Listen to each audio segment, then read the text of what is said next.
en Asie, Océanie, partout. Vous allez pour l'Andabiso, on a fait Simbote, on a bandé pour la grande bande Équateur, on a bossé est de la République. Bazali, la Grand Katanga, Grand Kasaï, Congo central, Pékin, Kinshasa. On a vu vraiment que Bozali est belé, Bozali pour l'émission à Binolelo, Bozali pour l'actualité du jour. Actualité du jour, inondé par l'arrivée de Bintou Keïta, il y a MONUSCO à l'est de la République. Bintou Keïta est au Saladini à l'est de la République. Beaucoup de bango na émission na biso lelo parce que Bintou Keïta a quitté Kilobi na Goma. Avion est liboso depuis Tokangi aéroport ya Goma. Ezali avion ya MONUSCO oyo ekitaki na madame Bintou Keïta. Pourquoi la madame Bintou Keïta akei na Goma? Bokoye bango lelo na émission na biso. Bokoyeba parce que makambo ezebele pe bokoyeba Paul Kagame akwei maladi azana état nini pe azana mboka nini ezoleka na vie ya Paul Kagame. Il faut bakongolais nyonso bayeba ezali kolekela na Paul Kagame pe na kokende ko informer bino l'assassinat ou bien assassinat au balingaki basala na Lualaba, c'est le chef de l'État qui ne pas tenu et simité bakangi pe ba mercenaires nyonso oyo balingaki assassiné mokonzi mboka na biso kuna na Lualaba bokoye bango na émission na biso lelo parce que ba congolais belé baza na kati ya komite na mituna pona koyeba madame pona koyeba chef de l'État azawaki pe position ya chef de l'État zanini bande kona ngai mbote na bato nyonso oyo bakolanda émission na biso lelo tozobanda na dossier ya assassinat ya chef de l'État oyo elingaki esalema na Lualaba. Kuna na Lualaba bandeko bakotisaki bamercenaire ebele. Bamercenaire oyo bakotaki na Lualaba pour faire un coup d'État, pour assassiner le chef de l'État. Bache manyoko na bango na mai. Bache biloko nyonso oyo esengelaki donc ils se sont positionnés pour faire ce qu'ils voulaient faire. Mais le lenge tozali ko solola na bino pe le lenge tozo solola na bino mama mia le lenge tozo solola na bino bande ko na yebisi bino ke awa tozana kati ya ko solola pe awa tozana kati ya kobeta na bino masolo bande ko na ngai ba congolais o bozolanda émission na bino na yebisi bino ke Lualaba en fait les chefs de l'État oyo vraiment azali nayeba te nabenga ye ndenge nini waza monstre waza mutu waza esprit to aza nini nayeba te Félix Antoine Tshisekedi Tshilombo aza nini bamekaki omoni biloko esalamaka na États-Unis na ntango ya campagne ya Donald Trump nde eloko balingaki basala na Lualaba bameki placer bato na bango placer déjà ba mercenaires na minduki et surtout oyo azalaki likolo ya immeuble azo calculer bien azo abaluki na sima ere azo baluka ayoki ba bloquer awo mukamata mercenaire atala boye garde républicain bien munduki na ye na maboko garde républicain ba récupérer batune messieurs yo komia wandeni donc azalaki déjà likolo ya immeuble bien préparé à la cortège à chef de l'État. Mais je vais me poser des questions. Madame gouverneur et à Lualaba, Fifi Massou, est-ce que vous avez un service de sécurité de service de renseignement exact? Bateau va continuer à Lualaba ndenge. bakoti ndenge nini e bato wana na Lualaba ere tozokota na profondeur ya masolo tozokota na kati ya masolo estce bato wana bakozala te na en cohérence na bato moko na kati ya Lualaba parce qu'ils ne savent pas Lualaba, ce sont des blancs, ce sont des étrangers bakomi na Lualaba ndenge nini bayebi mpe ke immeuble soki tomati soki tosali boye soki tosali boye il faut Lualaba, il faut madame Fifi Masuka ameka kolandela service de renseignement ameka kolandela service de sécurité au bazama na Lualaba madame la gouverneur ndenge chef de l'état aza na province na yo ndenge ayaki na kati ya province na yo il faut ozala très vigilant il faut ozala mayele madame soko oza mayele te okosimba touche nazoloba bien soko oza mayele te ou bien soko oza distraite okosimba touche parce que soki eloko ya mabe ekomelaka chef de l'état malgré toyebi ke ekokomela ye te malgré toyebi ekokomela ye te bandeko na ngai oyo bozali kolanda Sunny Boy nalobi kuna à l'est de la République masolo eza ya kochange parce que c'est depuis avant-hier oyo bato baza na bandeko na Goma na Bukavu babenga bakende kotuna bango qu'est-ce qui se passe na Goma bandeko ya Goma bavandi bamonika babisi ezokota ezouta Rwanda babisi ezoya vite ezoya komema peuple moko bazalaki déjà na Goma soi-disant baza ba réfugiés soi-disant baza ba déplacés de guerre mais ces gens là bayebisaki biso ba déplacés de guerre tomoni babisi lobi ekomi kotransporter bango kozongisa bango na Rwanda. C'est depuis lobby kuna na lobby de opération même na tongo opération ezana kati ya ko continuer babisi ya minene et kozwa bandeko na bayebisaki biso ba déplacer de guerre bazali kozongisa bango na Goma mais bato na bayaki na Goma basalieli bango même na bakan ya ba déplacer ba lobby non ce sont des déplacés de guerre mais elle bazoya kolandela ba déplacés de guerre là on trouve que non ce sont des militaires rwandais avec basi na bango nde ozomona ke mboka na biso niveau tokomaki mais le gouverneur militaire oyo azalaki na Goma oyo auti kotika biso le général Chirimani amekaki kolandela bato koyeba ke réellement baza ba déplacer de guerre ou pas parce que aujourd'hui tomoni ba déplacer de guerre oyo bayebisaki biso na Goma ba déplacer de guerre parce que baza ba camp différent tomoni siko bakomi komema bango na babis bazokendela bango na Rwanda comment le déplacer de guerre qui sont congolais peuvent accepter ya komatabis pour se rendre en Rwanda. Des places sikoyo suspect eza yango. Et ces gens-là sont restés là pendant beaucoup de mois, soi-disant les déplacés de guerre. Les déplacés de guerre. Les déplacés de guerre.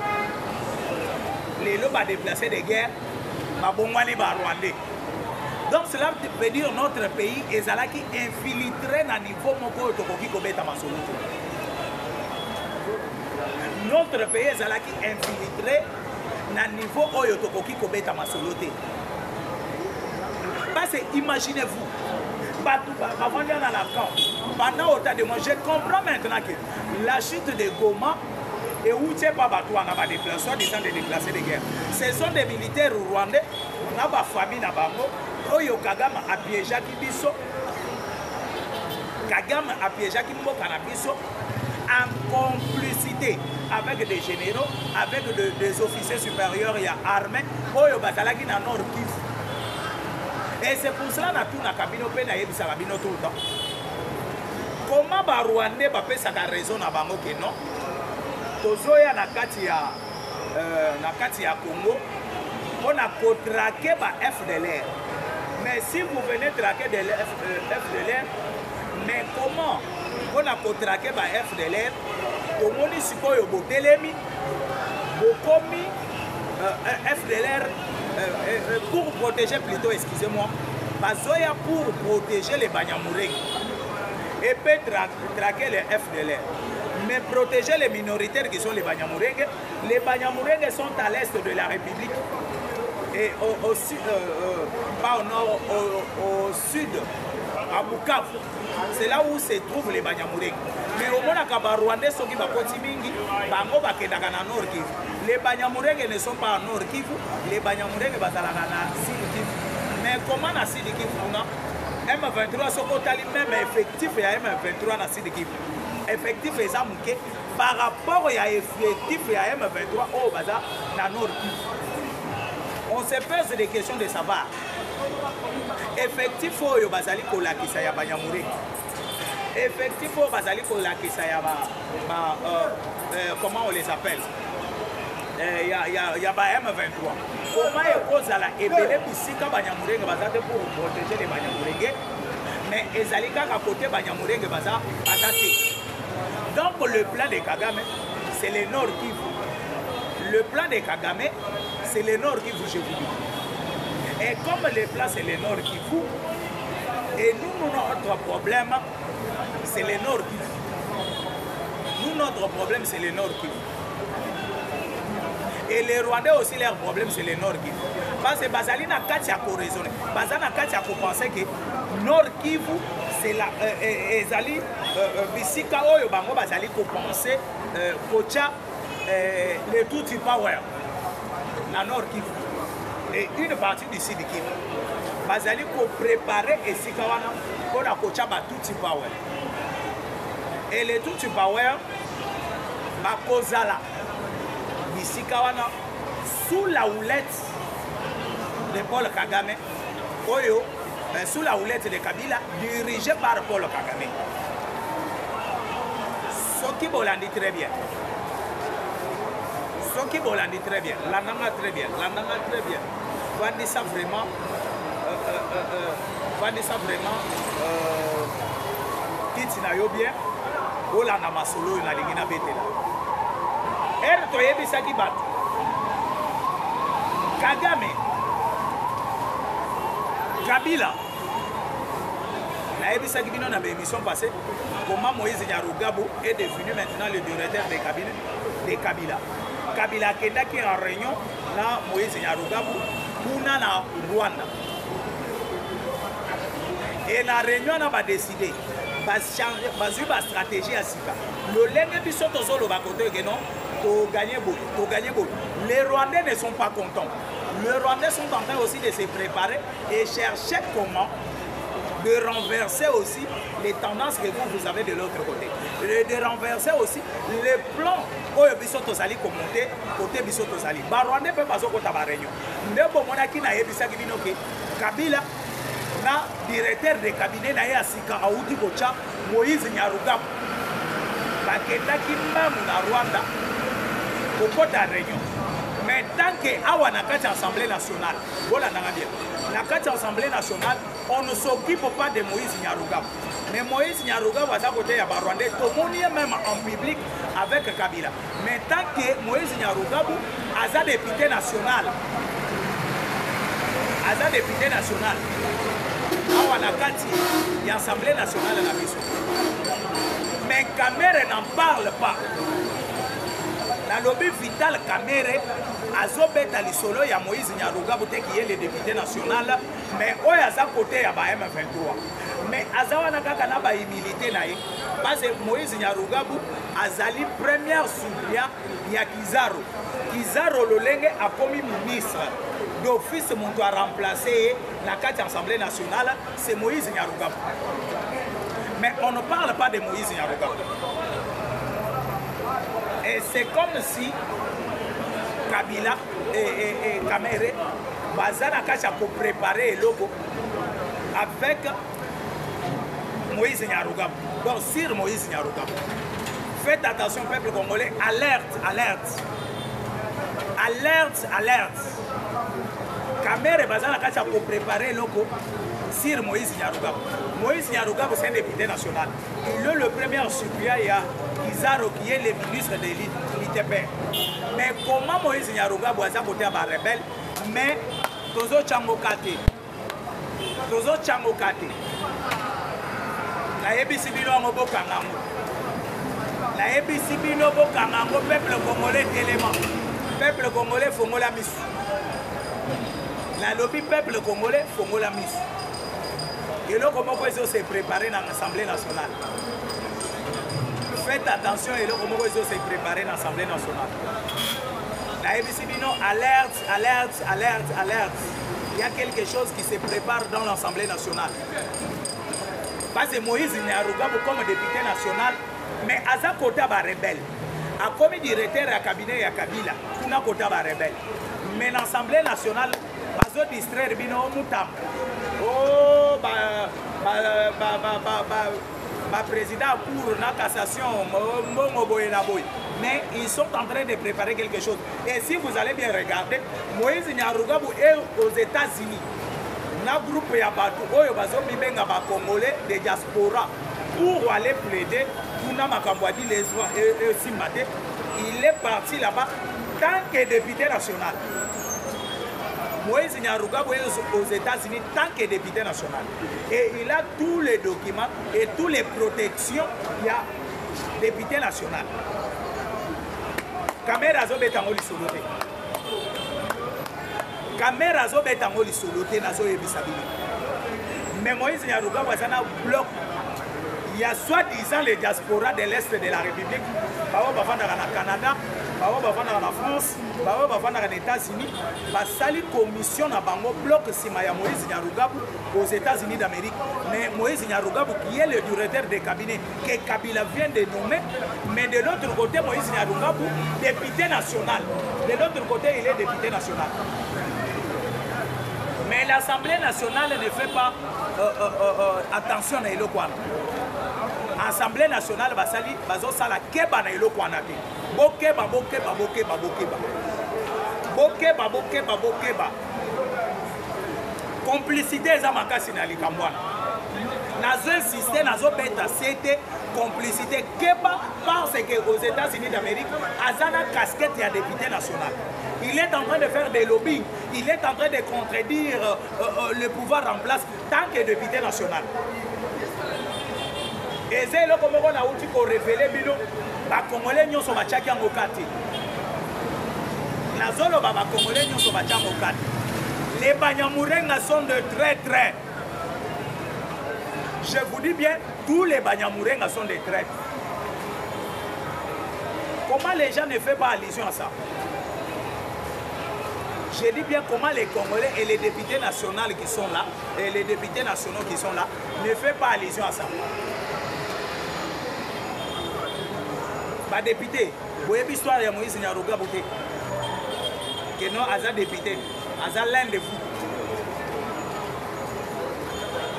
Bokeba, bokeba, bokeba, bokeba, bokeba. Et les Américains, et les gens qui sont là, peuvent croire dans Moïse Nyarugabo parce qu'il est député national. Il va se présenter comme un opposant, mais député national. Il est venu plaider avec les Congolais derrière lui et les Congolais qui sont de l'Est de la République, comme lui est élu Bazabeli, il y a Sidi Kivu, toujours de l'Est de la République. Faites attention. Faites attention. Et du moins que les États-Unis ont averti, il bien que les Rwandais ont rusé. Ruse na bango ne sala ka bango pour air moko bayo ke la bango mawa balo bano voilà nous sommes minoritaires tala bango baza ebele biso toza peuple moko toza muke bazali ko sala biso boy bazali ko sala biso boy. Ça je vous dis Congolais chalito la nanga eloko moko ezo salimana ezana kati ya ko se préparer na kati ya Assemblée nationale. Je suis clair. Je suis clair.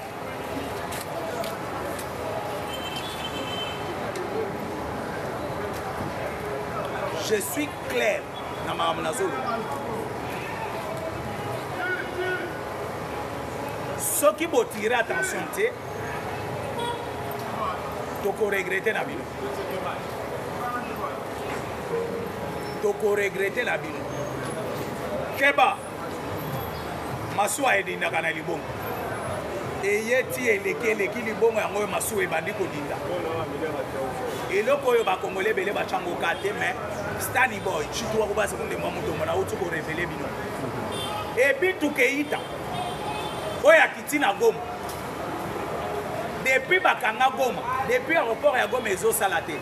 avion ya liboso ekita na Goma ekitaki lobi eza avion ya Monisco Bintou Keïta oyo asali communiqué na ye très clair ya koyebisa na Barwandais avant qu'il soit les 15 avant qu'il soit les 15 makambo ekobeba mama mia nayebisa bino avant qu'il soit les 15 makambo ezobeba na Goma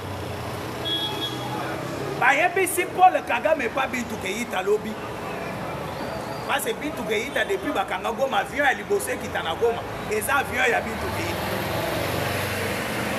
oyo ememaki Bintou Keïta bayebisi Barwandais vous avez 48 heures 72 heures avec vous pour dégager les sols congolais. IPDF, RDF, les forces spéciales ya Rwanda na ya Uganda oyo ba inonder l'est de la République.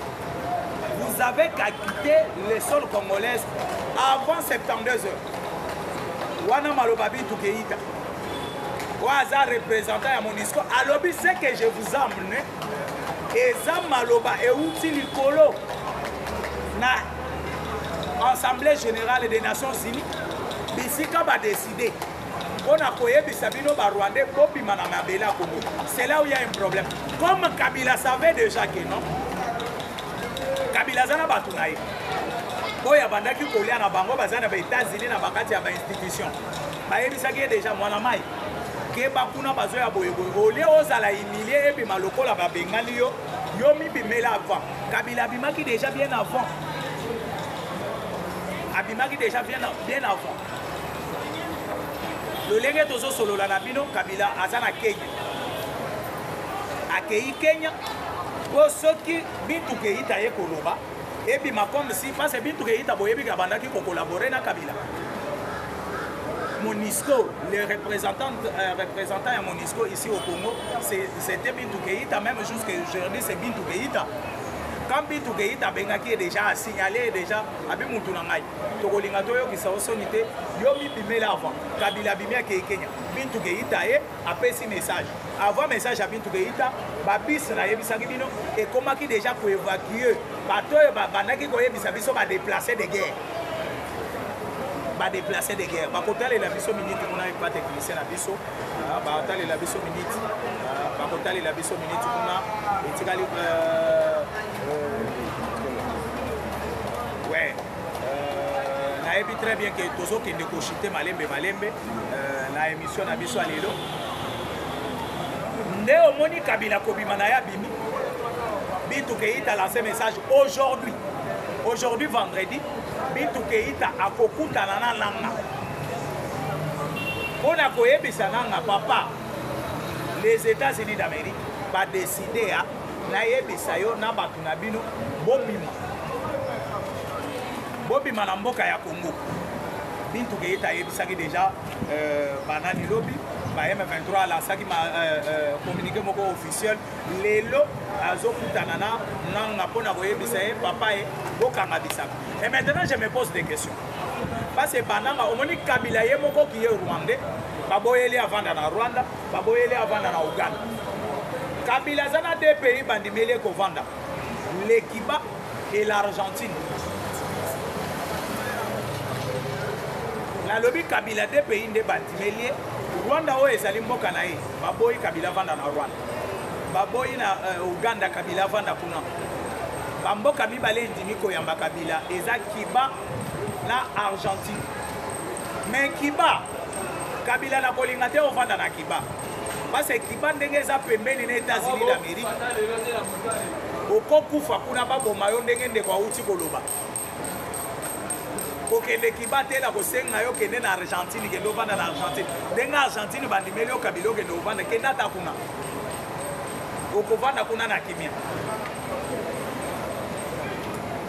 et Bintou Keïta bapesi yo mission na kuna parce que les États-Unis c'est mieux que basemeur du trouble à l'est de la République eza Monisco bolandaki monsieur Eric Prince Prince Ouazali, le coordonnateur à Blackwater aux États-Unis d'Amérique.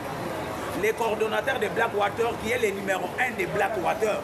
Blackwater ezali groupe moko ya armée privé ya monsieur Eric Prince oyo azali kotravaille. Eric Prince alobaka boye, aloba bien que ce qui se passe à l'est de la République démocratique du Congo, MONUSCO bayebi parce que c'est la MONUSCO bato bazali kozwa comment on appelle bazozwa ba arme bazali kotekela ba rebelle. MONUSCO bayebi ba plan nyonso ya ba rebelle. C'est monsieur Eric Prince, il n'est pas congolais, il n'est pas Luba. Eric Prince c'est un américain. Alobaka biloko na soki ngana alobaki bolia boloba tala muluba o. Soki ngana mutu na alobaki bolia boloba tala bato ayi de personne. Mais comme monsieur Eric Prince as américain, bozangaki maloba ya koloba. Mutu moko te abimi pona ko contredire monsieur Eric Prince. Abakisaki alobi boye. Des ordres oyo MONUSCO azali kosemer à l'est de la République ezali parce que baza basoda oyo bazokende kozwa na tiers monde na bapays oyo na bapays oyo ya pasi na baprovince oyo bapasi mpe eza makasi ere bazokoma na Goma minduki oyo bazali kopesa bango mpona kodefendre peuple ya Goma bango bazali kozwa kopesa yango barebelle. Et les rebelles vont s'en servir de Minduki Yaba, MONUSCO, bato bazolo babiloko banani, américain. Bato bazolo babiloko américain. Bato ayi de PST, ba Congolais pété, balou ba pété. Wana bozola nana très bien. Et nde omoni ba pesi bintu keita mission wana. Baebisi bintu keita lolenge bino batu bosalaki des ordres bino batu bobomisi à l'est de la République parce que nazo yebisa bino à l'est de la République nous sommes déjà à plus de 14 millions de morts et déjà 14 millions et ça pas même nombre ya peuple ya Rwanda. Rwanda bazana 7 millions quelque chose. Donc fade peuple ya Rwanda ne batu ba koufi à l'est de la République. Donc, Batou Bakoufé à l'est de la République, 2 fois peuple et à Rwanda. Nos moni bazali na kati ko préparer Batou Nabango de façon que ceux qui les 15 dit les signamete, ceux qui t'ont signé dit les 15 dit, Batou Nabango baza déjà dans Nord Kivu na Sud Kivu, bakobanda ko chama kelele. Omoni Tshisekedi azo distraire bino na ba américain akosaki bino bako signer na ba américain mais lelo tala ba signer te Tshisekedi azo linga bato est beaucoup fois Tshisekedi azo sala boye ça ezali kabale na bango ezali plan na bango o ba préparer déjà à l'est de la République na bato oyo ba pesi bango bazui ba leader d'opinion ba leader de masse ba pesi bango bambongo o ba le kanaka ya peuple ndeko Moutoko Saoté. Ce que Zara Batou Bazo c'est la deal entre les États-Unis d'Amérique et la République démocratique du Congo. Batou Bazo c'est la deal à bras ouverts. Et ça, c'est une mission à Nord Kivu na Sud Kivu. Parce que Bangonde Basimbi souffrance na Maboko. Bangonde palper souffrance à la République démocratique du Congo. Comme on dit à Kinshasa, Dozolo Batozo souffrir. Batou Bamoni souffrance na Misu Basimbi en open na Maboko. Et ça, c'est une mission à Est. Et ça, mamma mia, nazoye bisabino ke eza ya koyinda makasi.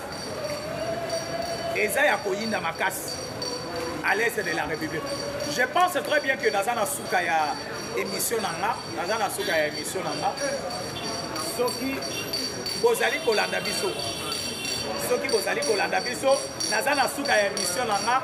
Bino bato bozali kolandanga partout, Nazana Souka ya émission. Numéro nanga lolenge tozo solola. Lolenge tozo solola pona koye bato. La République démocratique du Congo, la République démocratique du Congo, ezali mboka oyo ebele bayebaki te ke lelo tokokoma na niveau oyo tokoti. Lelo tokozala vraiment na niveau oyo tozaleli.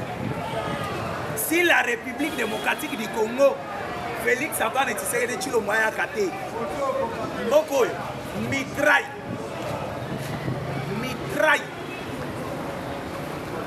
un ancien président pour la première fois dans le monde un ancien président qui devient rebelle.